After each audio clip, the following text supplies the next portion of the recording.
بسم اللہ الرحمن الرحیم۔ مرد کی پسلی سے عورت کو بنا کے اللہ نے مرد کو اپنی اس حکمت کا اشارہ دیا کہ میں نے یہ تخلیق فرشتوں کی لائی ہوئی مٹی سے نہیں کی، میں نے اس سے تمہارے جسم سے اس لیے نکالا کہ عورت کا تقدس اور پردہ قائم رہے،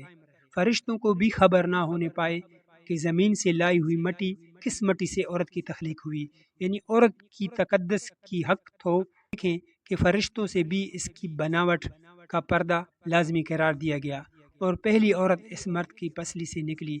جو کہ وہ منقوہ کہلائی۔ اب بات آتی ہے پسلی کی کہ عورت پسلی ہی سے کیوں نکلی، کیا ٹیڑھا پن وہاں سے ملا نہیں؟ یہاں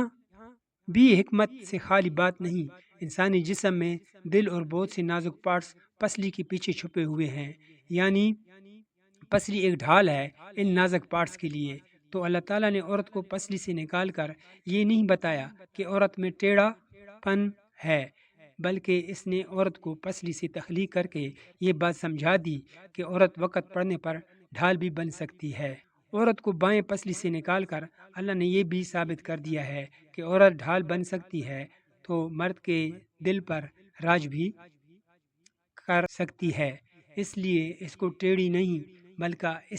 اسی ٹیڑھی پن سے فائدہ اٹھائیں پیار سے، تاکہ وقت پڑنے پر وہ آپ کی